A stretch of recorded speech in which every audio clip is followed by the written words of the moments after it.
Fala pessoal, como é que vocês estão? Tudo bem? Bem, estamos aqui para a terceira aula desse curso fantástico, né, que nós estamos entregando para vocês, que é sobre inspeção de caldeira, inspeção de integridade em caldeiras e cálculo de vida remanescente.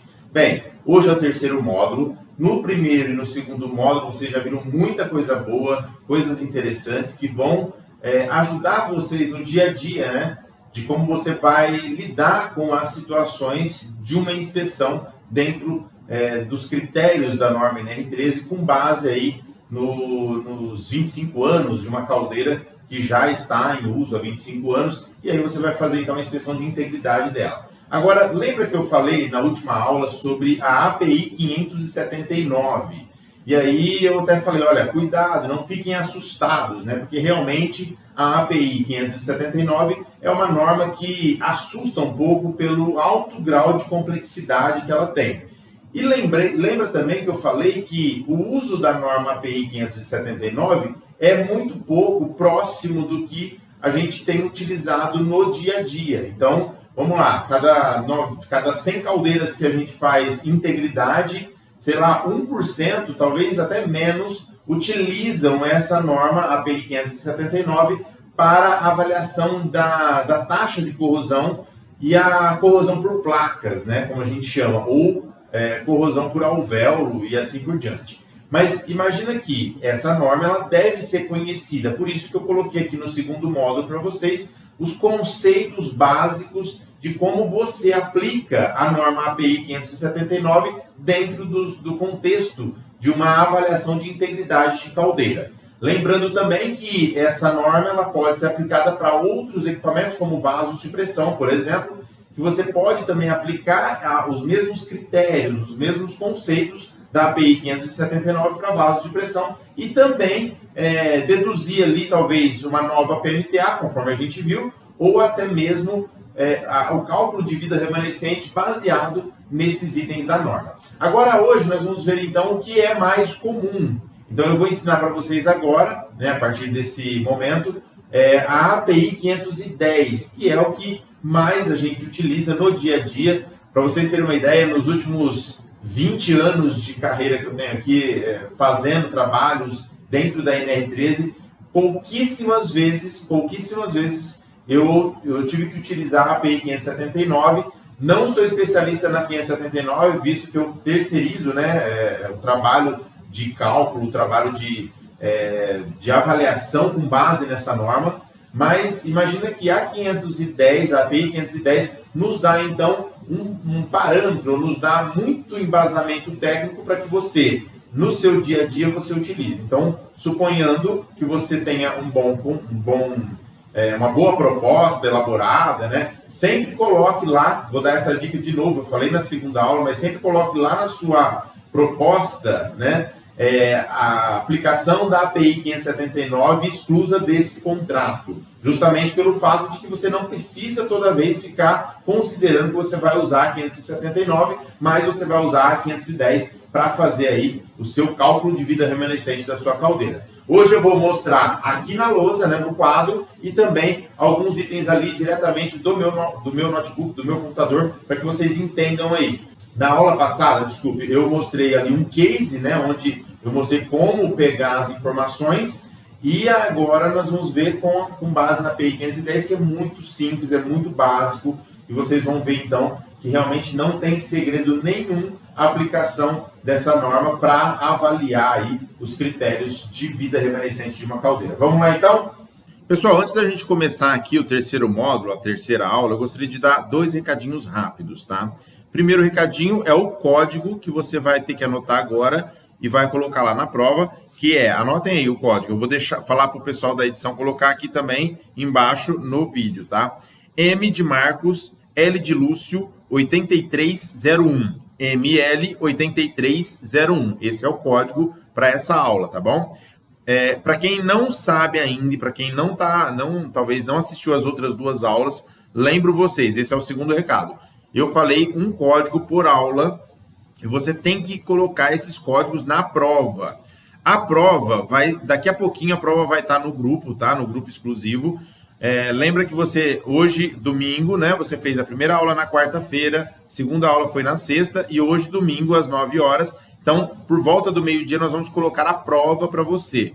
Essa prova é um formulário da internet, do Google Forms, para você preencher as respostas. Existem perguntas múltiplas escolhas e perguntas também para você escrever, que são as dissertativas. Você precisa escrever, tem que ter coerência a sua prova, tá? Nós vamos corrigir essas provas, tem que ter coerência. E depois, você tem que colocar os 3 códigos das 3 aulas. Código da aula 1, da aula 2 e da aula 3, que é esse que eu falei agora, para validar a sua prova. Lembrando também que tem prazo, não é qualquer dia que você vai entregar essa prova. A prova ela tem que ser feita e entregue, ou seja, feita e enviada para a gente, né? Através do próprio formulário. Na hora que você terminar a prova, você já consegue enviar, tem que estar com todas as respostas, todos os dados preenchidos, senão não envia. Você tem que enviar a prova para a gente até na segunda-feira, às 19 horas. Isso mesmo. Segunda-feira, às 19 horas, a gente finaliza aí o recebimento das provas. Então, muita atenção nesse detalhe, é um detalhe muito importante. Depois não adianta você vir pedindo, Marcos, o Marcos Rosa falou para mim que ia me dar um certificado e não me deu. É até segunda-feira, às 19 horas. Então, você vai ter domingo, hoje, né? Domingo, do meio-dia para tarde, e segunda-feira até às 19 horas para entregar isso para a gente, beleza? Aí, nós vamos avaliar, claro, e se tiver coerência a sua prova, você vai receber aí o certificado. Beleza, pessoal? Vamos então para o terceiro módulo. Bem, eu falei para vocês que dentro da NR13, né, lá não se fala sobre a questão de ensaios, tipos de ensaios que são executados ou metodologias. Mas aí existem essas 2 normas, que são a API 579, que nós aprendemos no módulo 2, e também a API 510, que nós vamos aprender hoje, que traz aí a metodologia para determinação da taxa de corrosão. A API 510 ela é muito mais simples do que a 579 e ela deixa para a gente 2 opções ainda, para você ter uma ideia como ela é mais tranquila. Ela deixa uma opção que chama de curto prazo e uma opção que ela chama de longo prazo. Então, eu trouxe aqui um trecho da norma API 510, né, que é o item 7.1, 7.1.1 e o 7.1.1.1. E aqui fala o seguinte, olha, sobre as taxas de corrosão. Fala que a taxa de corrosão para mecanismos, né, de danos de corrosão ou por desgaste é determinada pela diferença entre as leituras de espessura dividido pelo intervalo de tempo das leituras. Essa, então, é a taxa de corrosão. É a mesma coisa de eu pegar lá, por exemplo, eu meço espessura esse ano. Em 2020, eu medi a espessura, está com 10 milímetros. Em 2021, eu medi a espessura, está com 9 milímetros. Então, a taxa de corrosão é um menos o outro dividido pelo tempo. Então, como é um ano, então é 10 menos 9, 1. Um ano é 1 milímetro de taxa de corrosão. É bem simples assim mesmo, tá? Continuando aqui a interpretação, olha. Fala aqui que as determinações das taxas de corrosão, elas podem ser de espessuras coletadas em mais de 2 tempos diferentes. Marcos, aí começa a ficar difícil? Na verdade, não. Na verdade, você tem condições de melhorar a sua taxa de corrosão. Você vai ver por que eu estou falando isso. É importante você entender que de um ano para o outro você pode ter uma taxa de corrosão muito grande, mas, por outro lado, nos anos anteriores você teve uma taxa de corrosão menor. Então, aí é importante você ter esses históricos, porque aí você vai falar assim, olha, peraí, por que eu tive uma taxa de corrosão maior no ano X? Aí você pega os seus históricos e você vai ver, por exemplo, que a água, né, o tratamento de água naquele ano, ele foi deficiente, porque você tinha um outro fornecedor de produtos químicos e assim por diante. Então, você tem como pontuar os problemas. Isso é muito legal, muito interessante. Continuando aqui na interpretação, é o seguinte. O uso adequado das taxas de corrosão de longo e curto prazo, né, ou de longo prazo, devem ser determinados pelo inspetor, né? As taxas de corrosão de curto prazo, elas são normalmente determinadas pelas 2 leituras de espessuras mais recentes. Então, a leitura atual, né? Então, a que eu medi esse ano e a do ano passado. Então, as 2 mais recentes. Enquanto as taxas de longo prazo, elas utilizam mais de uma leitura, né, ou mais de 2 leituras, as mais antigas possíveis. A gente costuma dizer que se você tiver 10 leituras, né, ou seja, me dá os seus últimos 10 relatórios de inspeção periódica da caldeira, e o seu cliente entregar para você bonitinho os últimos 10 relatórios de inspeção periódica, você tem, então, assim, esse é o sonho mesmo, né? Você tem as 10 últimas análises realizadas. Você vai ter, então, uma análise de taxa de corrosão muito melhor, que é essa de longo prazo que a gente está falando aqui, que eu estou falando aqui para vocês. Essas taxas, elas são diferentes, né, umas das outras, e ajuda a gente a identificar aí os mecanismos de danos de corrosão que atuam a longo prazo. Por isso que é mais importante, é muito melhor você ter uma taxa de corrosão de longo prazo do que de curto prazo. Quer ver? Eu vou explicar isso para vocês aqui na tela, para que vocês entendam melhor. Vamos lá na tela. Aqui na tela vai fazer o seguinte, ó, nós vamos mostrar para vocês aqui. Eu vou dar um exemplo aqui, eu vou colocar um exemplo que vocês entendam melhor. Ó, só para você ter uma ideia. Vamos supor que eu fui lá no cliente e eu peguei lá os últimos 5 anos, ó, 2015, 2016, 2017, 2018, 2019 e 2020, tá? Então aqui é a atual, né? Aqui é a atual, vou ver se está dando para vocês verem no vídeo, tá? Aqui é a atual e essas aqui são os históricos. Então, vamos supor que aqui, ó, em 2015, o histórico está mostrando 45 milímetros, certo? Aqui, 44,9, aqui, 44,8, aqui, ó, já teve um desgaste maior, 44,4. E aqui manteve o mesmo desgaste, 44,1, certo? E a atual, 44,0. Então, imagina que você tem esse histórico aqui de medição de espessura de um tubulão. Isso aqui é de uma parte. Isso aqui, por que eu estou falando assim, de uma parte? Porque o cálculo de vida remanescente vocês têm que fazer para todos os itens. Tem que fazer para o tubulão. Vou dar um exemplo aqui. Você tem lá o tubulão e tem os tampos. Bem provável que a espessura mínima dos tampos seja diferente da espessura mínima do tubulão. Então você tem que fazer pro tubulão, para a parte do corpo, para a parte dos tampos. Aí você tem lá os Dallcomers, por exemplo. Você tem que fazer para o Dallcomer. Se você tiver, por exemplo, serpentina do superaquecedor, você tem que fazer para a serpentina do super. Então, cada item é um item que você tem que fazer essa análise, tá? Por isso que você precisa aí, né, de todos os dados do equipamento, da caldeira, beleza? Vamos voltar aqui no exemplo. Então, imagine que você tem esse histórico aqui. Aí, com esse histórico, do jeito que a gente está vendo ali, imagina o que é uma taxa de corrosão. Ó, o que é uma taxa de corrosão de curto prazo? Curto prazo. Isso aqui eu estou querendo explicar aqui só para que vocês entendam melhor. Taxa de corrosão de curto prazo é se eu tivesse só daqui para lá. Ó. Então imagina que o meu cliente não tem nada disso aqui, ó, não tem nenhuma informação dessa. Eu vou lá e ele só me mostra aqui, ó, de 2019. Então aí eu vou usar uma taxa de corrosão de curto prazo. Eu vou fazer o quê? Olha o cálculo que eu vou fazer. 44,1 menos 44,0, que é igual a 0,1. Então, fica básico demais. Então, imagina que eu vou ter aqui uma taxa de corrosão de... Isso aqui eu teria que dividir, né? Isso aqui eu tenho que dividir por 1, que é 1 ano de diferença. Então, 0,01 dividido por 1 é 0,01. Beleza, morreu o assunto. Eu tenho uma taxa de corrosão de 1/10, certo?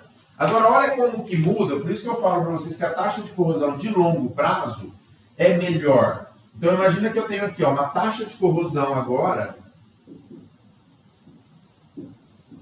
de longo prazo. Certo? Então, a taxa de corrosão de longo prazo seria o quê? Eu pegar todas essas informações. Vamos fazer o básico por enquanto, que seria pegar a informação do ano mais longe, né, do ano mais longo que eu tenho, mais antigo, pelo ano mais novo. Olha aqui, ó, 45,0 menos 44,0 igual a 1 milímetro. 1 dividido por 1 é igual a 1.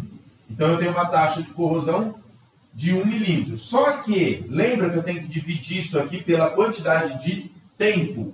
Então eu tenho aqui, ó, eu não tenho 6 anos, aqui parece que é 6, né? 1, 2, 3, 4, 5, 6. Não, é um ano pelo outro, ó.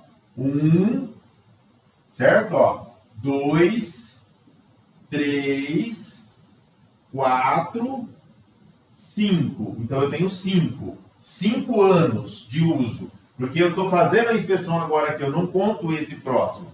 Então, se é 1 milímetro dividido por 5, vai dar 0,2 milímetros. Não é isso? Então, se a gente pegar aí 1 dividido por 5, a gente tem 0,2. Olha como que muda, então, se você tem uma taxa de longo prazo, você tem uma taxa de corrosão de 0,2. Se você tem uma taxa de curto prazo, a sua taxa de corrosão muda para 0,1. A diferença disso aqui, gente, é gritante. Porque eu estou falando que uma caldeira, por exemplo, que poderia durar 20 anos, na verdade, por causa que a taxa de corrosão está mais...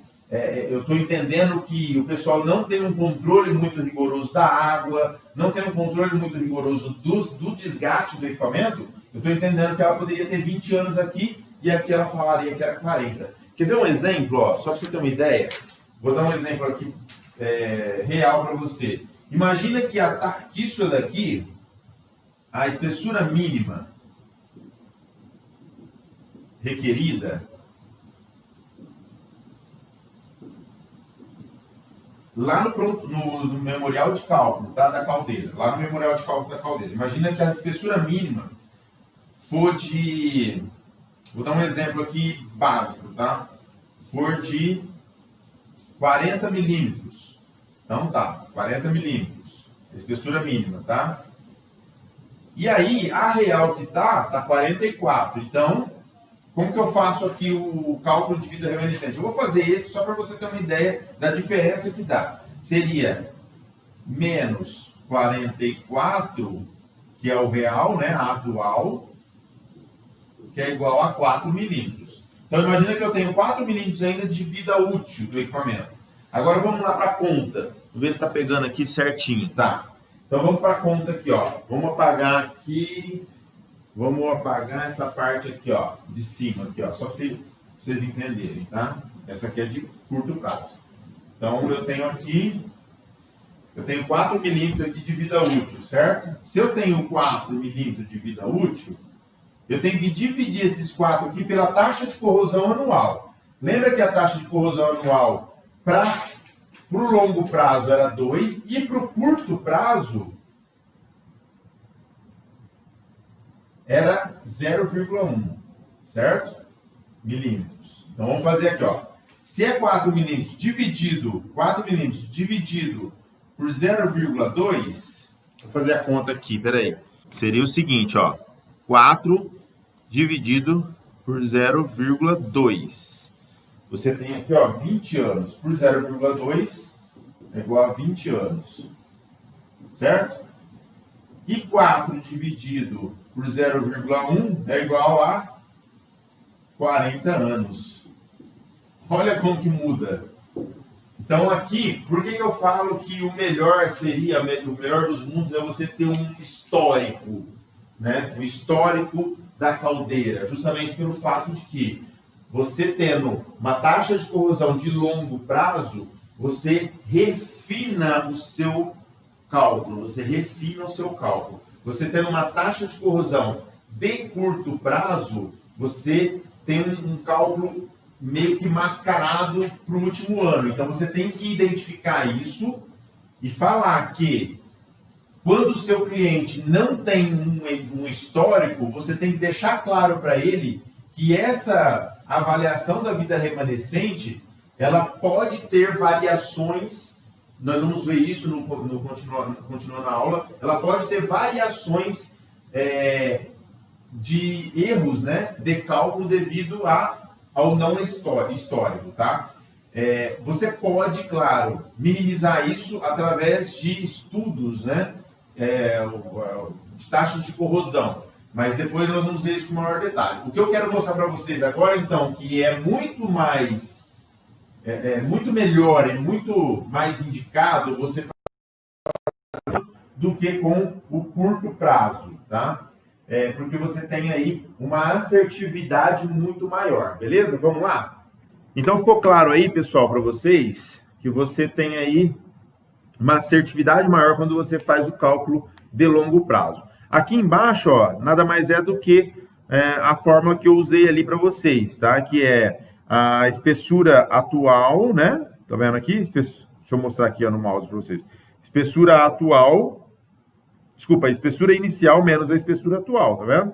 Dividido pelo tempo em anos, que é a diferença entre a espessura inicial e a atual. Aí você tem aqui a taxa de corrosão, tá certo? E aí você pode ter também a taxa de corrosão de longo prazo, que é a mesma, olha aqui, ó, é a mesma fórmula, só que essa aqui é você já usando as suas espessuras, né? A primeira espessura ou a mais antiga, né? Com a atual, certo? Aí você tem também os resultados aqui da taxa de corrosão.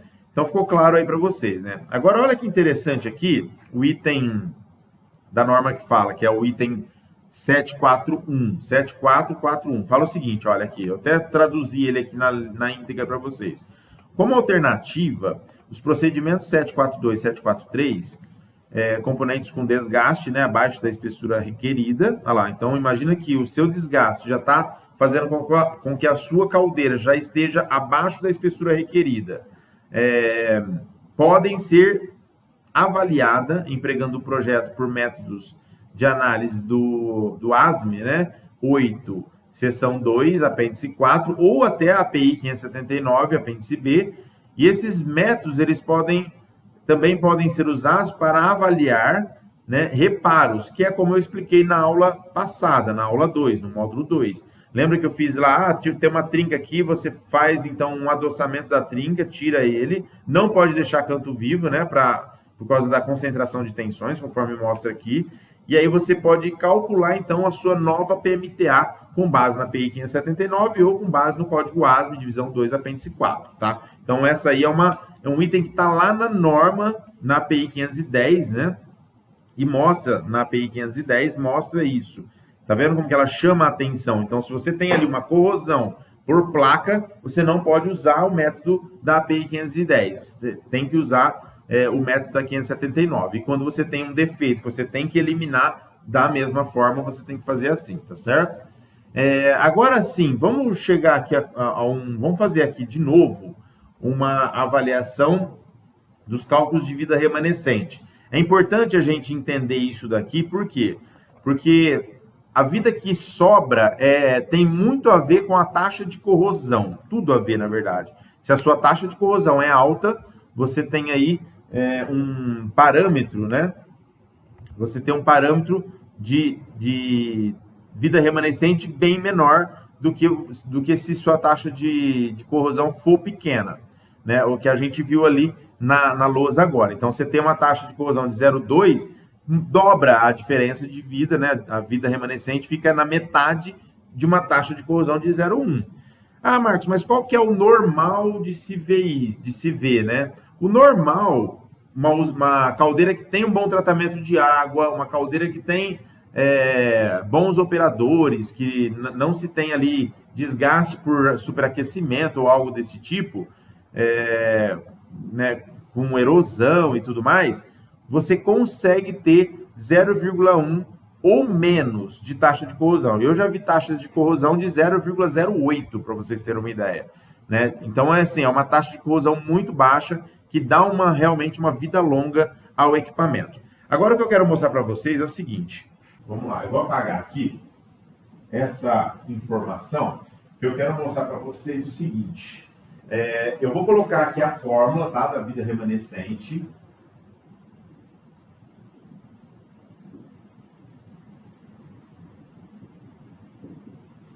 a gente chama de VR, tá? É igual, a vida remanescente é igual, olha lá, ó, a espessura atual menos a espessura mínima requerida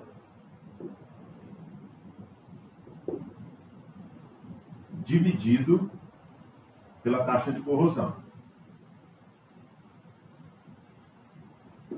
Tá. Eu vou mostrar para vocês isso aqui. Por que eu quero mostrar isso aqui? E quero falar também, dar um parênteses aqui. Lembra que eu falo sobre a importância de você ter prontuário da caldeira? Tem algumas pessoas que até liberam caldeira sem prontuário. Tá errado, viu? Por quê? Sem a espessura mínima requerida dos componentes, e isso é para todos os componentes. Tá? Todos os componentes. Se você não tem a espessura mínima, não é possível você dar continuidade aqui à vida remanescente. Então, vou dar um exemplo. Você chegou lá no seu cliente, a primeira coisa que a gente fala é, cadê a documentação da caldeira, né? Quando você vai fazer uma inspeção, tanto periódica, como também uma inspeção de integridade. Cadê a documentação? Ah, tá aqui a documentação da caldeira. Aí você olha, tá, beleza, você tem aqui os últimos relatórios e tudo mais, mas você não tem no seu memorial de cálculo espessuras mínimas. Isso acontece muito, viu, gente? Não ter no memorial de cálculo espessuras mínimas. Por quê? Ou porque o fabricante acha que colocar as espessuras mínimas lá é infringir talvez qualquer regra é um segredo, né, industrial ou algo assim. Sei lá o que o pessoal pensa, mas eles não colocam isso. Sem a espessura mínima não é possível a gente chegar numa conclusão. Porque imagina o seguinte, ó, agora eu vou mostrar para vocês aqui na prática. Por que a espessura mínima é importante? Imagina que você tem lá um tubulão. Eu vou dar um exemplo de um tubulão, mas você tem que fazer em todos os componentes, tá? Então, no corpo do tubulão, você tem lá uma chapa, certo? De fabricação do tubulão. Imagina que isso aqui é a chapa, né? Vou fazer um desenho mais rápido aqui, só para vocês entenderem. Então, a espessura atual do tubulão é de 44 milímetros. Certo? E a espessura... aí você vai lá e a espessura mínima requerida, você não tem. Você não tem a espessura mínima requerida. Certo? A PMTA, que está tanto na placa como no prontuário, é de 57 quilos. Certo? Um exemplo aqui, tá, gente? Não fiz o cálculo para a espessura mínima, é só um exemplo. Então você tem lá uma espessura mínima, uma PMTA de 57 quilos. Essa PMTA, ela foi calculada em cima do quê? Ela foi calculada sobre uma espessura mínima do material desse tubulão aqui. Vamos dar um exemplo aqui. A STM A516 grau 70. Então, em cima do A516 grau 70, a espessura mínima de X, que a gente não sabe, eles calcularam a PMTA de 57. Beleza? Então tá ótimo. Qual que é a espessura mínima? Não tenho. Medir a espessura atual? Tenho. A espessura atual é 44. Como que eu vou? Primeira pergunta. Como que eu vou aprovar essa caldeira? Não tem jeito de aprovar ela. Porque o meu laudo não vai ser conclusivo. Porque eu tenho que ter uma base aqui, ó, que é a espessura mínima para essa PMTA que ela está trabalhando, para mim comparar o que eu estou medindo do atual. Cara, é muito básico isso aqui. É muito básico. Então, imagina que eu tenho que ter lá a espessura mínima requerida para mim comparar. Vamos supor que aí você fala assim, não, você não tem a espessura mínima. Eu vou fazer para você um cálculo, um memorial de cálculo novo para a sua caldeira. Então, você vai chamar esse memorial de cálculo novo de reconstituição.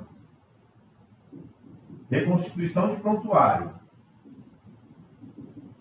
Certo? Então, você vai chamar de reconstituição de prontuário. A reconstituição de prontuário vai te dar o quê? A espessura mínima para essa PMTA com esse material que está lá no seu prontuário, está lá no seu documento. Certo? Ah, beleza. Achei uma espessura mínima de 38. Espessura mínima igual a 38,0. Está aprovada essa caldeira? Sim, está aprovada, porque a espessura atual está acima da espessura mínima. Mas vamos supor que você fez os cálculos e achou uma espessura mínima de 45. Nossa, achei uma espessura mínima aqui, de 45 para essa PMTA aqui, certo? Está aprovada ou está reprovada essa caldeira? Para essa PMTA de 57 kg, considerando esse material que está lá no prontuário, está reprovada, porque ela já está abaixo, a atual já está abaixo da mínima especificada. Ah, Marcos, mas o que eu faço? Joga a caldeira fora? Não. Você pode o quê? Ver qual que é a pressão de operação dessa caldeira. Vamos supor que a pressão de operação da caldeira é de 48 quilos. O seu cliente usa lá 48 kg de pressão de operação. Você vai reduzir, então, a PMTA. Você vai reduzir essa PMTA aqui, certo? Para 52, por exemplo. Baixou 5 quilos. Aí você vai refazer o cálculo e aí você vai encontrar aqui, por exemplo, uma espessura mínima de, sei lá, de 41 milímetros. Ó, beleza. Achei uma espessura que dá para mim aprovar, só que aí eu fiz o quê? Eu mudei a PMTA. Todo o memorial de cálculo antigo vai ser substituído por um memorial de cálculo novo. Você tem que reconstituir o prontuário novamente com essa, pode usar o mesmo material, que está lá estipulado, o certificado você pode manter todos, só que você tem que colocar um novo cálculo, um novo memorial de cálculo dentro da documentação dessa caldeira. Lembrando que, por que eu estou explicando tudo isso? Porque sem isso daqui, ó, sem esse dado, você não consegue andar com o cálculo de vida remanescente. Tendo esse dado, agora você tem ele, né? Tá aqui, ó, você pode jogar lá e aí você consegue, então, andar com a análise ou o cálculo de vida remanescente. Então, beleza. Estou explicando isso para que fique claro que no prontuário da caldeira, no memorial de cálculo da caldeira, tem que ter espessura mínima requerida para cada tipo de equipamento, para cada tipo de componente, tá? Isso eu estou falando do tubulão de vapor, dos tampos e do corpo, eu estou falando dos coletores, eu estou falando das serpentinas, tá? Tanto das paredes d'água como também da serpentina do super, caso tenha um superaquecedor, da serpentina do economizador, caso você tenha um economizador. Então, na verdade, você tem que fazer um apanhado geral de todos os itens da sua caldeira e depois verificar se o prontuário tem esses dados. Ah, Marcos, mas me contrataram para me fazer só uma inspeção de integridade, que é o que você está ensinando aí, ó, inspeção de integridade. Certo? Me contrataram só para me fazer a inspeção de integridade e mais nada. Então, na hora que você chegar nesse ponto aqui, você vai falar assim para ele, olha, você vai lá, faz a inspeção de integridade, faz todos os ensaios, tudo. No resultado, você vai colocar assim, ó, que a caldeira está reprovada, não atende. Não atende. Ah, por que não atende? Porque você não tem um memorial de cálculo com a espessura mínima. É impossível você gerar a documentação. E aí você faz um aditivo para o seu cliente para que você gere toda essa documentação aqui. Então, assim, por isso que é importante, né, eu falei, de colocar lá na sua proposta comercial um item lá, ó, itens exclusos da sua proposta, itens exclusos. Cálculo com base na PI 579, está excluso. Outra coisa que você tem que pôr excluso, cálculo ou memorial de cálculo dos componentes avaliados. Tem que colocar como excluso. Por quê? Dá trabalho fazer tudo isso daqui, tá? Dá muito trabalho fazer tudo isso. Então, se você... E outra, a responsabilidade de uma inspeção de integridade é uma coisa. Você ficar responsável por todo o memorial de cálculo da caldeira é outra coisa. Ah, quanto tempo vai durar essa inspeção aqui, ó, de integridade? Nós vamos falar mais sobre isso, mas eu já vou adiantar. Durante 5 anos, daqui próximos 5 anos, você tem que fazer de novo essa inspeção. Ah, Marcos, e isso aqui, quanto tempo vai durar a responsabilidade sobre um prontuário? A vida toda da caldeira. Se a caldeira tiver 20 anos ainda de vida útil, os 20 anos você é responsável por essa caldeira, porque você está assinando uma reconstituição de prontuário. Por isso que você tem que cobrar para fazer esse trabalho, tá certo? Espero ter ficado claro aí para vocês. Deixa eu já apagar, porque aí a gente já vai para o outro tópico, para que vocês entendam ainda melhor. Está muito explicado, bem explicado isso para vocês, justamente para que vocês não tenham problema na hora de fazer uma proposta, na hora de entregar um conteúdo ou um relatório, né, conclusivo, como tem que ser, e para que você não sofra na hora de avaliar a documentação. Vamos lá.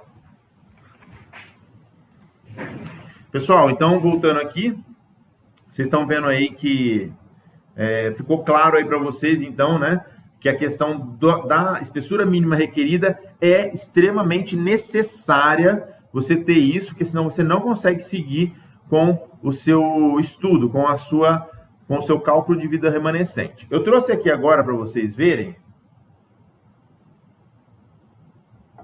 alguns relatórios, tá, de vida remanescente que eu já emiti. Esse relatório, não me lembro a data dele, mas depois a gente pode até ver aqui. Eu vou abrir esse relatório para que vocês possam ver, para que fique bem mais fácil aí.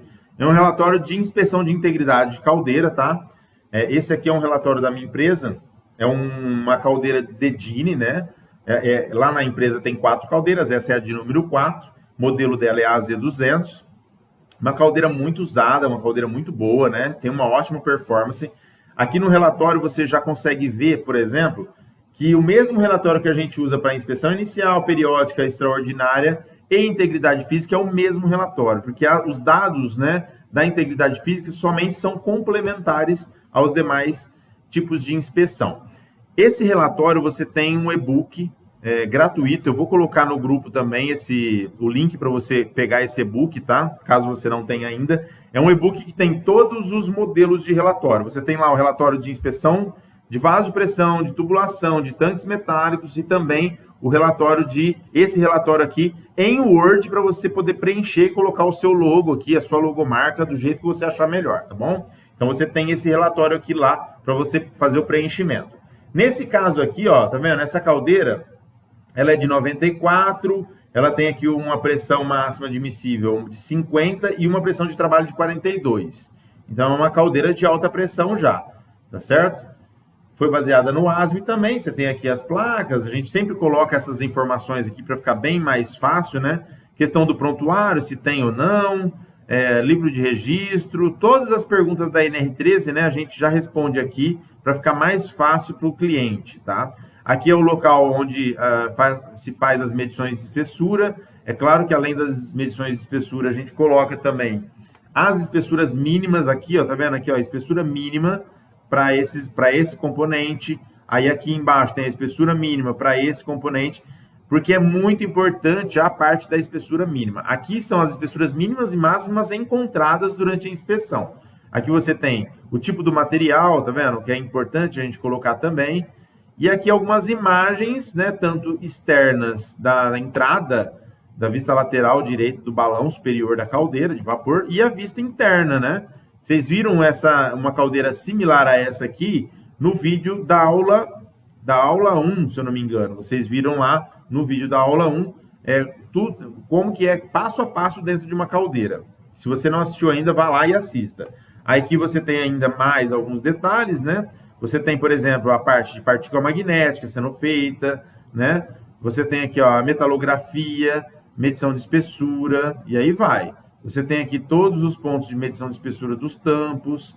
Mesma coisa aqui, ó, o Dawcomer, tá vendo? A entrada do Dawcomer, as tubulações, medição de espessura e também análise, né? Metalográfica, os pontos de análise. E aí você tem todas as medições de espessuras das tubulações da parede d'água, né? Essa aqui é a frontal, a gente faz uma por uma, tá vendo? Aí depois você tem a medição da parede d'água frontal, lateral, não, na parte de elevação, ó. Então aqui é feito em 30% dos tubos numa elevação, e aqui é feito em outra elevação a 12 metros, tá vendo? Ó? Que já é próximo do screen. Você tem aqui mais fotos, né, mais imagens da parte interna da caldeira. Tá vendo aqui? Outras imagens mostrando aí alguns detalhes. Parede d'água. Aqui também as medições de espessuras da parede d'água, certo? Aqui também a parte onde você faz onde a gente indica aí onde tem que ser reparado, a parte de alvenaria, a parte de isolamento térmico, etc. Medições de espessura nas tubulações. E aí vai. Vou passar rapidinho, gente, porque esse relatório aqui tem 29 páginas, tá? Nós não vamos poder olhar o item a item. Como eu já disse, esse é um relatório que tem um modelo desse relatório para você usar. Alguns tubos que foram retirados, né? Tá vendo? Detalhe dos tubos de entrada de gases, da parede d'água e assim vai. Parte onde tem, talvez, está retorcido a parte da serpentina. Tudo isso aí é importante você colocar como informação. Aqui a parte dos economizadores, né? Parte dos economizadores ainda. Aqui a parte do lavador de gás. E aí vai. Aqui é todas as informações das válvulas de segurança, né? Os acessórios, são os manômetros, etc. Os parecer conclusivo da parte das grelhas, do refratário, alvenaria, né? E aqui também a parte de localização das inspeções, né? E aqui as recomendações que a gente faz para o cliente final e as conclusões, tá vendo? Tá vendo aqui? Beleza, aí a assinatura do profissional habilitado e aí vai. Voltando aqui, pessoal. Voltando aqui, a gente tem um outro relatório que é o relatório de análise metalográfica que eu quero mostrar para vocês, tá? Eu não sei, eu acho que é da mesma caldeira, mas vamos ver aqui. Ó, esse aqui é o relatório de análise metalográfica, tá vendo? De campo, ó. Então aqui a foto da caldeira e tudo mais, onde foi realizado os ensaios, e aqui já a microestrutura do material, tá vendo? Uma matriz perlítica, ferrítica, né? Uma matriz ferrítica, na verdade, com 30% de perlita fina. Característica de baixo carbono íntegro. Íntegro por quê? Porque ele não tem decomposição. Vocês vão ver isso aí um pouco mais para frente. Então, olha só como que é uma estrutura íntegra, né? Aí você tem outros pontos de metalografia. Aqui, nesse caso, a gente fez metalografia também da parede d'água, né? Para avaliar como que está a parte de troca térmica, né? Dá para a gente ter uma noção se a troca térmica está sendo legal ou não a partir dessa análise também, tá vendo? Outras partes de avaliação das tubulações, foi feito bastante pontos, muitos pontos, ó, esse aqui já é o 18º ponto, tá vendo? Todos os pontos aí. Aí aqui, ó, tá vendo? Ó, análise metalográfica descrita neste relatório foram realizados com o título de avaliar a integridade do material da caldeira, região de pressão, é só na região de pressão que a gente faz, permitindo que a mesma continue operando, além de dar parâmetros para estabelecer a vida remanescente do equipamento e prazos para as próximas inspeções. Então, é para isso que serve, né? Olha lá, ó, para a elaboração do relatório de vida remanescente é necessário um histórico de no mínimo 5 anos das espessuras das tubulações das caldeiras. A gente pede isso justamente pelo fato de que, no nosso ponto de vista, é muito melhor você fazer aquele cálculo com base na PI 510, né, de longo prazo. Então, a gente pede no mínimo 5 anos de histórico para se fazer um bom relatório de vida remanescente, tá? Depois vocês vão ver que esse relatório de vida remanescente, ele é show de bola. Eu vou mostrar para vocês aqui agora o relatório de vida remanescente para que vocês entendam um pouquinho melhor sobre este item, tá? Abriu aqui. Deixa eu mostrar para vocês desde o começo.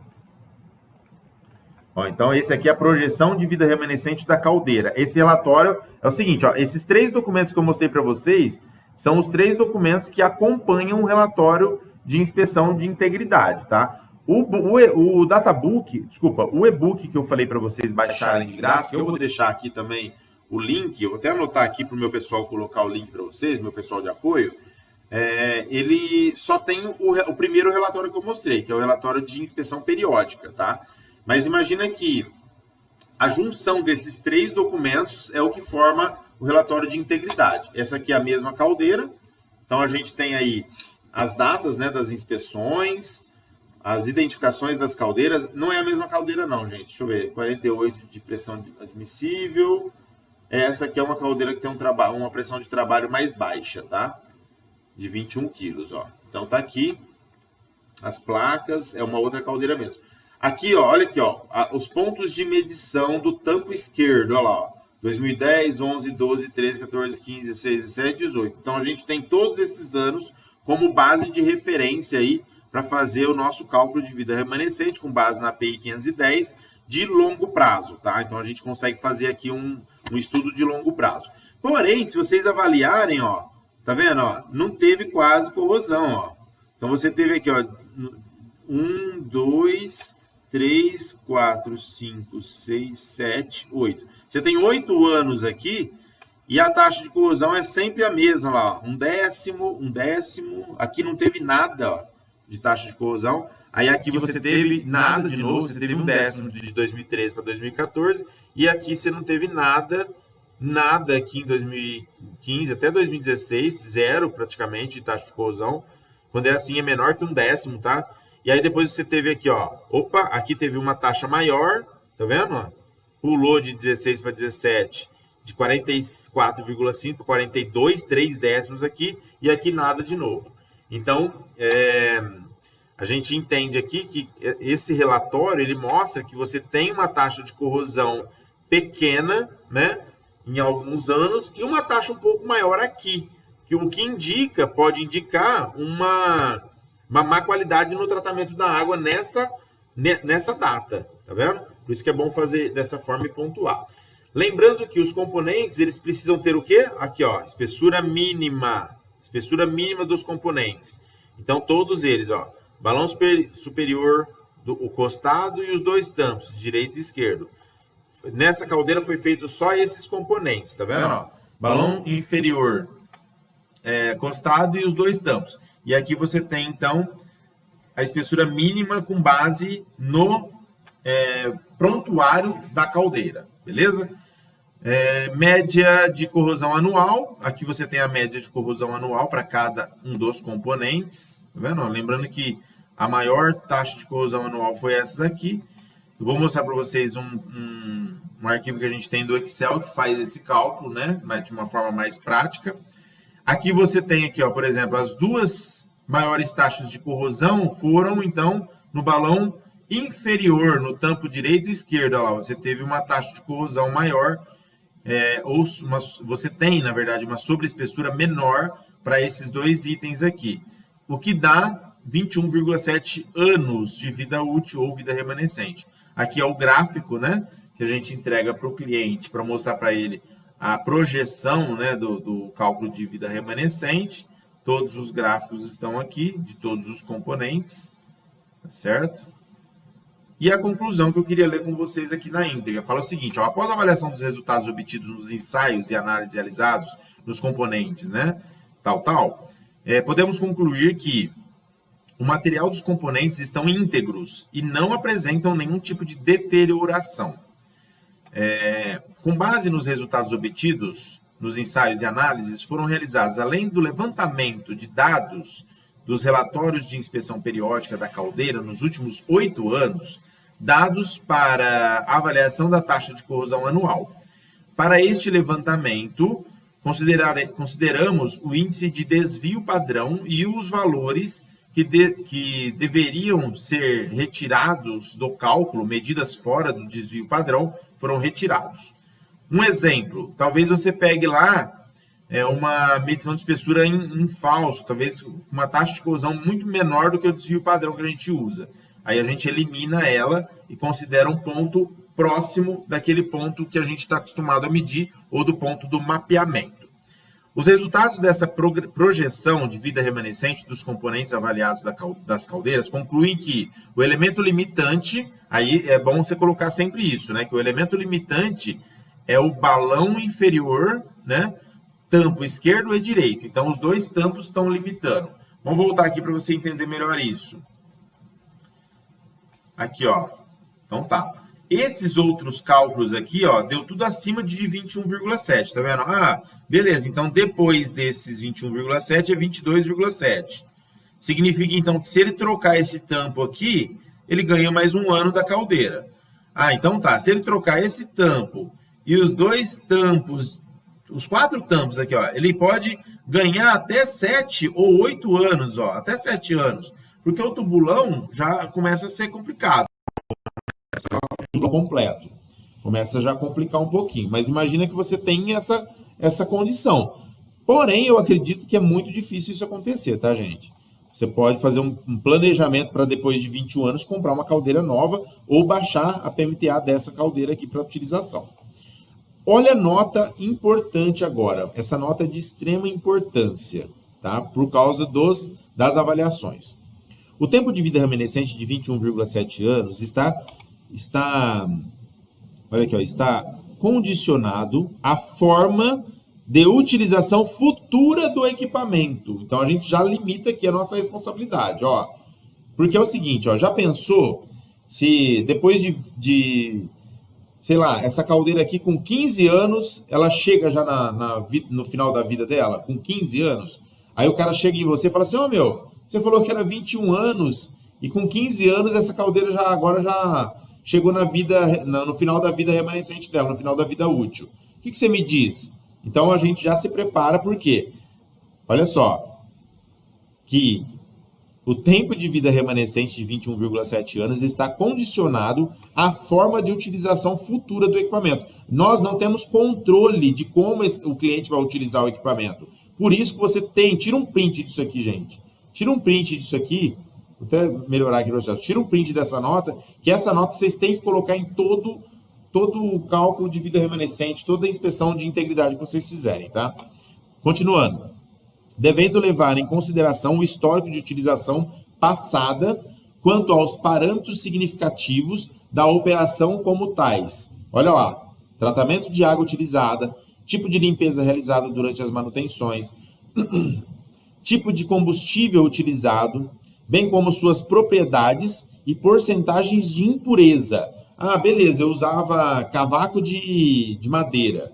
Agora eu vou começar a usar bagaço de cana como biomassa. Só que o bagaço de cana vem com 20% de terra, de areia. Isso vai prejudicar no bom andamento da sua caldeira. Então, da caldeira do cliente. Então, isso também envolve, eu tenho que colocar aqui, pontuar até isso.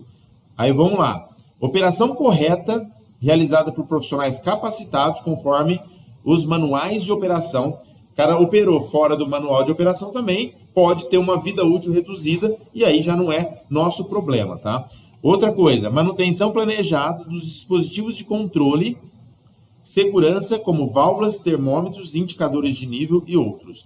Aí a gente resume então nessa nota a nossa responsabilidade, né, sobre esse equipamento e sobre essa vida remanescente. Pessoal, eu estou falando isso de forma bem direta para que vocês entendam o poder que tem um bom relatório, um relatório bem feito, um relatório bem organizado, tá? Você pode tirar de sua responsabilidade coisas que não estão sobre a sua responsabilidade.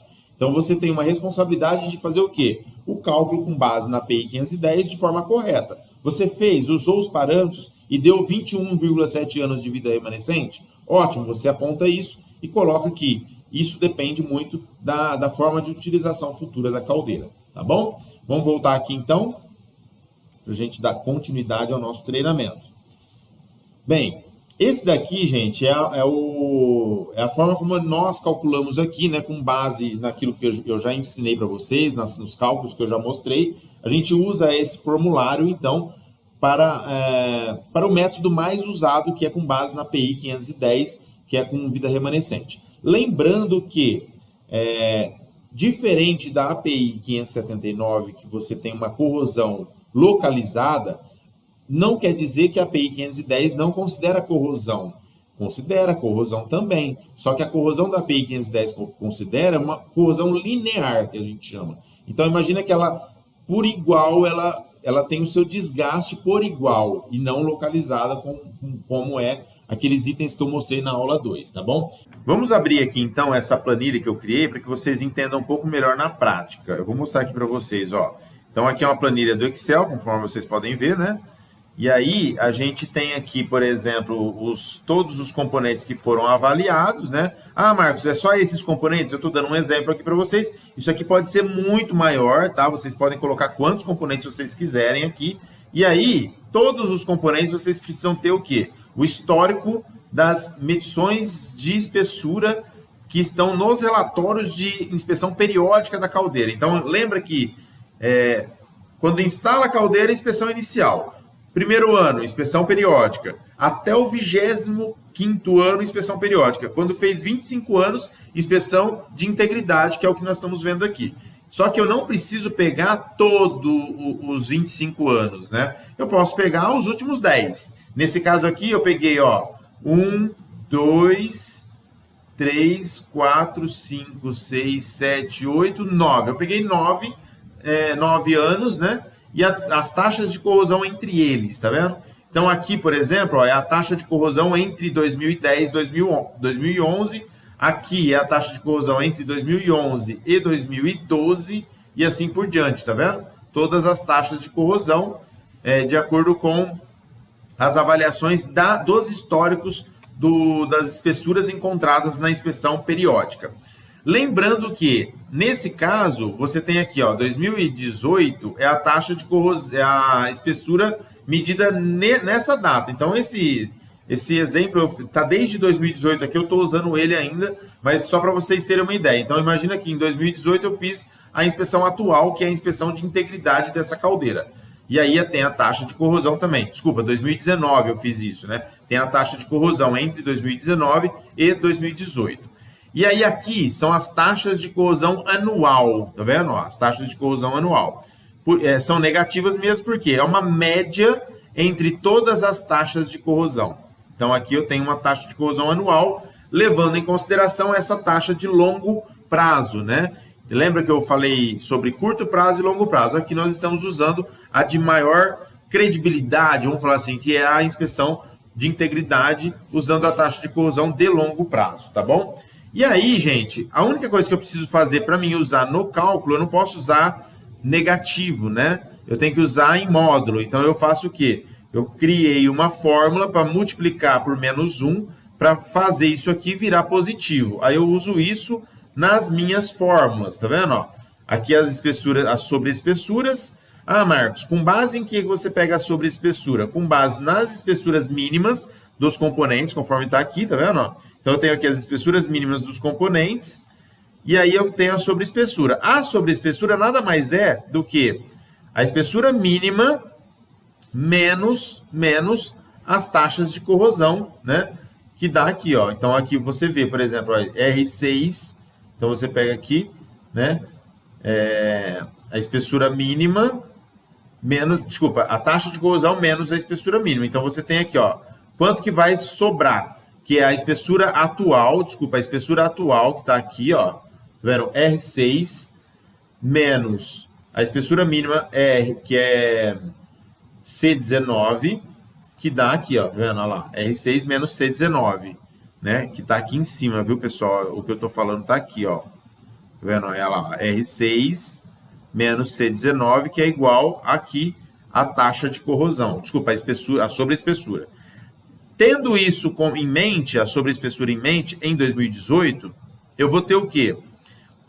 Quantos anos ela vai ter? Aí, basicamente, eu dividir a sobreespessura restante, né, que existe ainda, pela taxa de corrosão. E aí, foi exatamente o que eu fiz, ó. Só para vocês terem uma ideia, eu peguei o quê? A espessura que resta para chegar na espessura mínima, né, dividido pela taxa de corrosão, né, em anos. Então, aí a gente tem aqui 27 anos,5. No de baixo eu tenho 22 anos, 29 anos, e aqui os dois elementos limitantes, né, como eu já mostrei para vocês lá no... Deixa eu dar uma subidinha aqui para vocês verem melhor.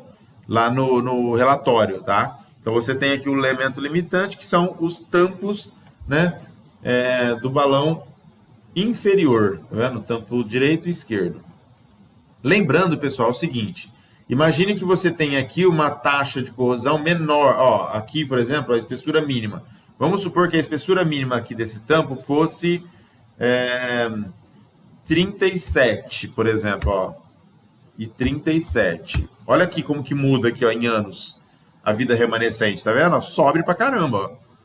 Viu? 54 anos. Por isso que aqui você tem que ter a espessura mínima, né? Se eu não tiver espessura mínima aqui, não dá para mim fazer os cálculos de vida remanescente, tá vendo?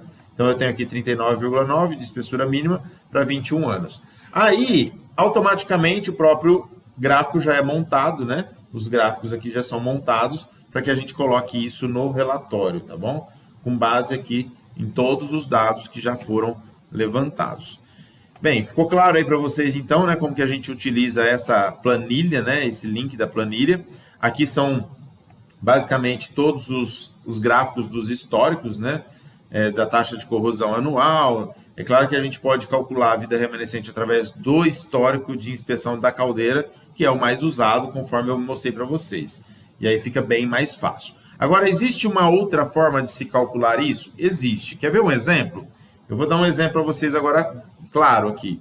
Imagine que você chega lá no seu cliente para fazer uma inspeção de 25 anos e ele não tem nenhum documento, nada. Ele não tem relatório nem do ano passado. Não tem nenhum tipo de documento, relatório, prontuário. Você vai ter que fazer tudo do zero. Então, você vai... Primeira coisa que você tem que fazer é pegar o processo dele, entender o processo, qual que é a pressão que ele precisa na operação, enfim. E fazer primeiro uma reconstituição de prontuário com memorial de cálculo com base na pressão de operação. Se a pressão de operação dele é 10 quilos, sei lá, você vai lá e joga pelo menos uns 4 quilos a mais, né? E calcula uma PMTA de 14.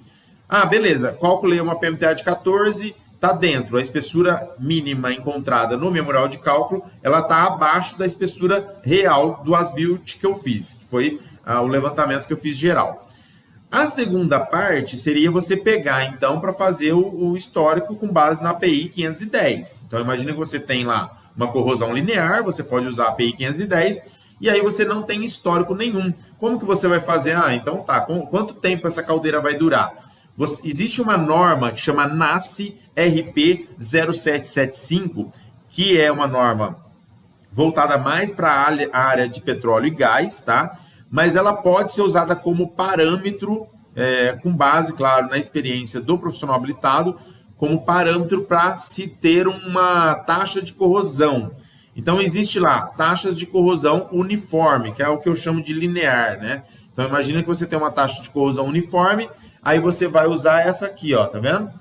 Mais 0,025 para quê? Para corrosividade baixa. 0,25 a 0,12 para moderada. E assim vai, até acima de 0,25 para severa. Ah, Marcos, como que eu vou considerar? O item que eu tenho que considerar? No meu ponto de vista, como você não tem histórico nenhum, primeiro, se tiver indícios de corrosão interna, né, por pitching, você tem que usar a taxa de corrosão por pitching, apesar de você não precisar fazer o cálculo de vida remanescente com base na 579, porque pitching são pequenos poros, né? Então você tem que usar uma taxa de corrosão maior.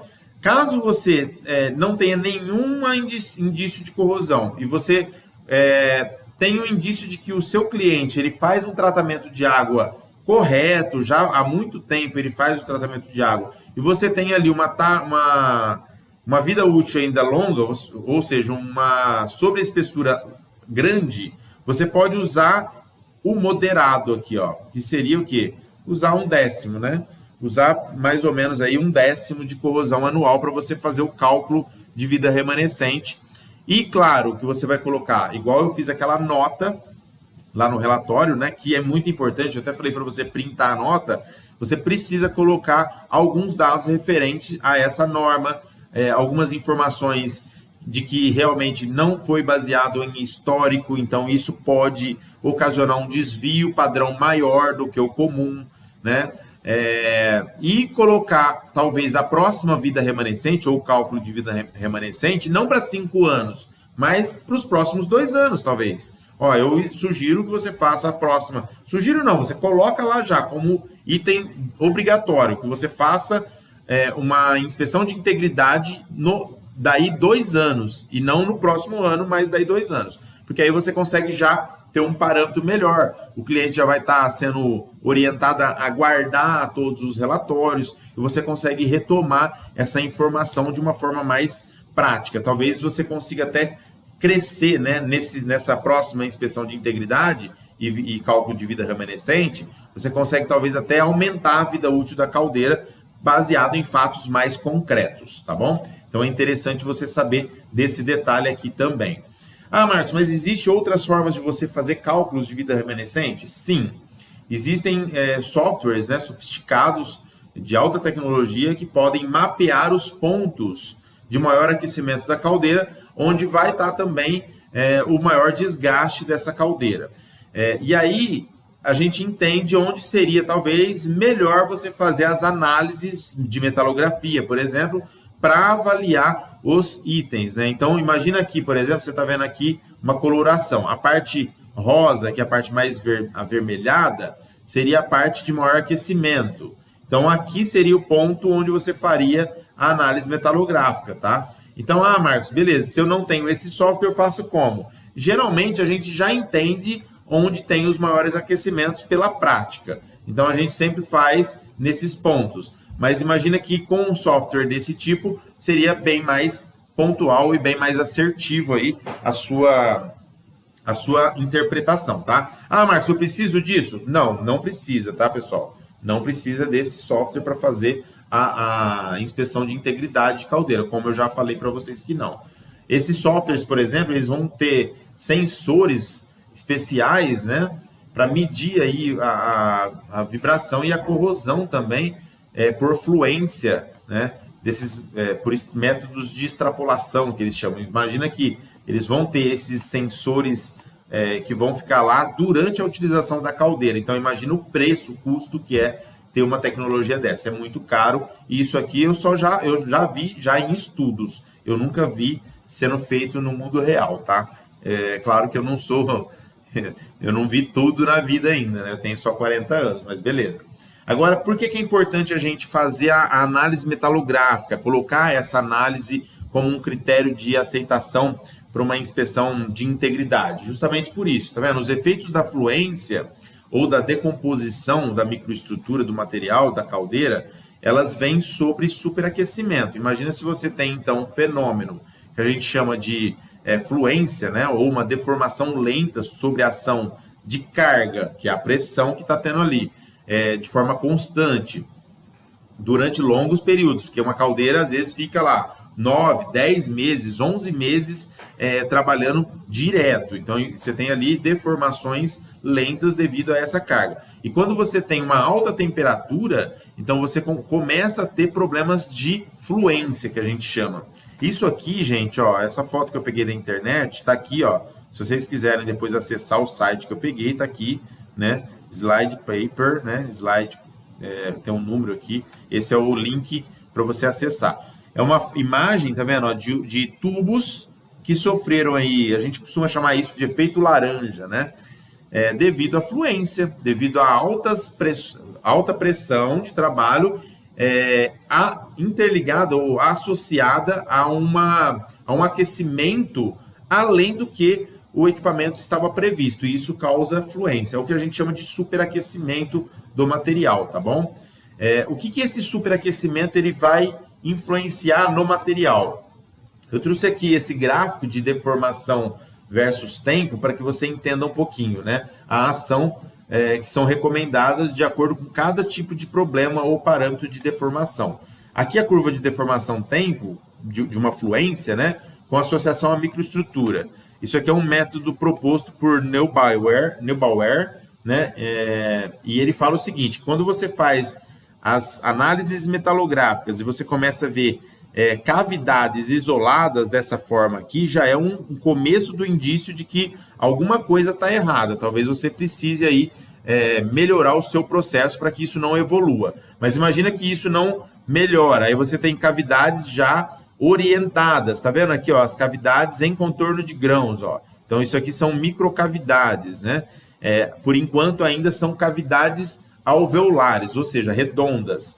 Depois você começa a ter a união dessas microcavidades, já no item C, e você começa a ter microtrincas já. A gente fala microtrincas porque só dá para ver no microscópio, tá? De forma intergranular. Nesse caso, você já tem que prever um reparo ou substituição. Aqui até fala, tá vendo? A substituição em 6 meses. Então, se viu algo desse tipo aqui, cara, já está reprovado. Desse tipo aqui, você tem que refazer essas metalografias, né? Aqui até fala réplicas, mas você pode usar metalografia de campo com um período mais rápido, ou seja, a cada um ano e meio, você já tem que repetir esses testes para saber se não está progredindo isso, porque isso aqui é muito perigoso. Imagina que as microtrincas, então, você já tem que substituir. E aqui já está reprovado mesmo, que são as macrotrincas, que aí você começa a pegar já na partícula magnética. Por isso que a gente faz a partícula magnética também, para a gente ter uma noção de que se existe ou não alguma macrotrinca relacionada à fluência lá nos tubulões, por exemplo, que são os principais itens que a gente executa ali a maior parte dessas análises, né? Lembrando que metalografia, partícula magnética e também ultrassom, né, para que a gente consiga entender se existe alguma trinca interna, né, que ainda não se aflorou na macrotrinca para pegar na partícula magnética. Tudo isso, então, é um conjunto de inspeção de ENDs, né, que são feitos para garantir aí a integridade da caldeira, tá? Ah, Marcos, mas como que é essa microestrutura? Então, isso aqui, ó, é um modelo, né, da metalografia que você vai ver dentro de uma análise de campo. Então, vamos lá. Aqui você tem a primeira imagem, a foto A, né? Que é a microestrutura normal, onde eu já até mostrei para vocês lá, né? Naquele relatório, você vê perlita e ferrita. Aqui está um aumento um pouco maior do que as que a gente faz lá, apesar da análise ser feita tanto num aumento de 100 vezes, que é o que a gente tira as imagens, né? As fotos, como também num aumento de 400 vezes, que é o que está mostrando aqui, tá? Então, você tem aqui, por exemplo, ó, perlita, né? Perlita e ferrita. À medida que a temperatura e o tempo vai aumentando, você vai vendo uma decomposição microestrutural, tá vendo? Então, a avaliação aqui é bem clara. Como que funciona isso daqui? Eu vou mostrar para vocês ali, para que vocês entendam um pouco melhor. Só mentalize ou visualize essas imagens, para que vocês entendam o que eu vou desenhar ali na lousa, tá? Imagina que você tem aí uma análise metalográfica. Eu vou desenhar aqui o que é uma cementita, por exemplo, uma cementita lamelar. Você tem grãos ferríticos, né? Você tem grãos ferríticos, que são os grãos, na verdade, austeníticos, que como você não tem uma terceira fase, então você tem esses grãos aí. Isso aqui é a ferrita. Ah, Marcos, mas tem uma parte escura lá. A parte escura, que é um grão ferrítico, só que tem uma segunda fase, que a gente chama de perlita. Então, aqui é a perlita, certo? Ah, mas o que é a perlita? Deixa eu pegar outra caneta aqui. O que é a perlita? A perlita nada mais é do que a fase do carbono, né? Ou do carbeto de carbono aqui, que é a Fe mais o ferro, né? Fe3C. Então, você tem aqui uma cementita, né? Ah, mas como que é isso aqui vendo em alto aumento? Quando você olha isso em alto aumento, você vai ver, então, que isso aqui são veios, né? São assim, ó. São veios de cementita, né? Que é o Fe3C, como se fosse um carboneto mesmo, de carbono, um carbeto. E aqui ele é mais escurinho, né? Então, imagina que ele é assim, né? Acredito que vocês estão conseguindo entender aí. Quando você tem isso aqui é o normal, tá, gente? Isso aqui é o normal do material íntegro. Então, eu estou fazendo a metalografia lá, estou vendo isso aqui. Eu entendi que isso aqui é um material íntegro. Ah, beleza. Então, quando ele não é íntegro, como ele está? Ele começa a se quebrar. Isso aqui começa a se quebrar. Então, imagina aqui, ó, que a cementita aqui, que ela era lamelar, ela começa a se quebrar. Ela ainda continua lamelar, mas imagina que ela começa a se quebrar por causa do aquecimento e das altas temperaturas, né? E também do tempo. E com o tempo, isso aqui vai se afastando uma da outra. Imagina que ela vai começar a fazer isso aqui, então, ó. Imagina que ela vai começar a fazer isso aqui. Ela vai ter pequenos veios mais espaçados uns dos outros. O aquecimento continua, não se tem ali uma troca térmica adequada. Isso aqui vai começar a virar esferoides, que a gente chama de sementita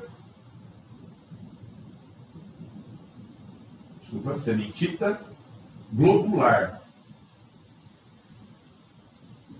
Tá? A sementita globular, ela ainda é uma fase de Fe3C, porém, ela já está em outro formato. Tá, beleza. Então, disso daqui, a gente vê isso daqui, que é o que eu mostrei para vocês lá naquela imagem. Quando chega nesse ponto, a dureza, né, a dureza do material, que está inteiramente relacionada com a resistência, ela cai. A dureza cai. Aqui, então, você tem, por exemplo, 145 HB. Vou usar em HB, porque é a escala que a gente usa, né, para isso. E aqui, quando ela já está esferoidizada, você vai ter aqui 110 HB. Você entendeu? Então, quando caiu a dureza, o material perdeu resistência. Se ele perde a resistência, então um material que era o ASTM a 516 graus 70, que ele tem um limite de resistência, eu não lembro de cabeça direito, mas imagina que o limite de resistência dele aqui seja 550 MPa mínimo. Então, se ele é 550 MPa mínimo para esse material, para esse aqui decomposto com uma esferoidização da microestrutura ou globalização, globularização, você vai ter aqui um limite de resistência de 450 MPa. Você teve uma queda da resistência. Se ele tem uma queda da resistência, a PMTA, né, desse material aqui, de quando ele foi fabricado, também vai mudar, porque você não pode manter a mesma PMTA se o seu material sofreu perca na resistência. É por isso que a gente faz a análise metalográfica, tá? Para ver como que está a microestrutura. Se a microestrutura estiver coerente ainda com o material íntegro, se ela estiver decomposta, aí a gente sugere o quê? Fazer dureza, fazer outros ensaios para realmente certificar que a resistência não caiu. Mas é muito provável, de cada 10, 9 que tem essa microestrutura alterada, né? Aí a gente vai fazer mais pontos, né? Eu costumo fazer, 5 pontos num tubulão. Se a gente encontrou um desse jeito, a gente vai aumentar a quantidade de pontos.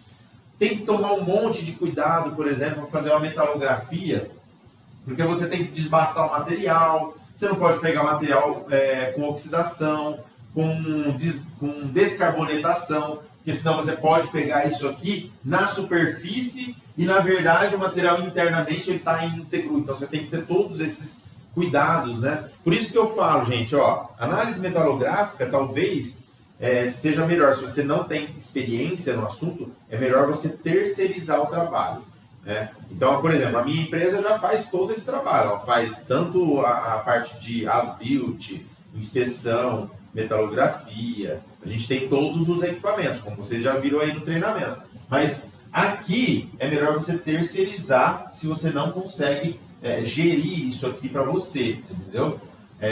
Mas assim, o importante é que você nesse treinamento, nesse curso, você entenda isso aqui, porque está totalmente ligado, né, a dureza com a resistência, então você tem que ter uma análise metalográfica coerente para ver se a perlita não está decomposta. Vamos voltar ali que eu explico um pouquinho melhor para vocês. Então aí, pessoal, só para vocês entenderem, aquilo lá que eu expliquei, tá vendo? Quando começa, o material íntegro tá assim, aí ele vai ter um começo de decomposição, então você começa a ver. Aqui no item D, por exemplo, você já vê a esferoidização da sementita globular, já está em sementita globular aqui, apesar de ter alguns trechos ainda em lamelar. Aqui no item F, você já tem um tamanho de grãos já maiores, né? Porque você tem um crescimento mesmo por causa da alta temperatura e também o coalescimento total da microestrutura. Olha como está diferente o F do A, tá vendo? Então você tem um coalescimento total da microestrutura. Isso aqui, então, eu gosto de mostrar, porque eu gosto de mostrar nesse treinamento, porque para dar uma visão geral do que você tem que fazer, tá? Só para você conseguir assim entender, agora finalizando o nosso treinamento, imagina que eu falei que você tem que fazer um as-built da caldeira, eu falei que você tem que fazer ensaios complementares, né, para atender a integridade, que seria ultrassom, metalografia, que eu já entrei mais agora, e também partícula magnética para saber se houve ou não algum tipo de coalescimento, de fluência no material, que é o que mais pega, né, na parte de falta de integridade. E tudo isso você vai juntar num documento, como os documentos que eu te mostrei, vai fazer os cálculos de vida remanescente e vai entregar para o seu cliente do jeitinho que eu mostrei ali. Bem, pessoal, antes de eu concluir aqui o módulo 3, né, e finalizar o nosso treinamento, eu quero te fazer uma pergunta. Você já ouviu falar do curso de alta performance em NR13? Isso mesmo, é um curso de alta performance.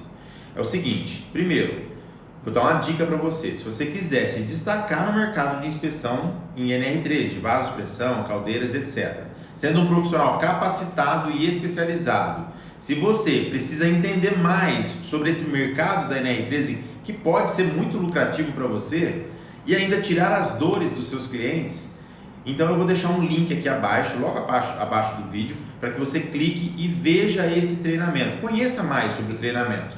Mas eu recomendo fortemente para você aguardar até a próxima semana, porque na próxima semana, dentro do grupo, nós vamos ter aqui algo especial para você. Se tudo isso fez sentido para você, eu recomendo então que você fique aqui no grupo VIP da NR13, permaneça dentro do grupo, porque é aqui que nós vamos apresentar uma janela de oportunidades para todos aqueles que se interessam muito por esse assunto, beleza? Forte abraço para vocês e até mais!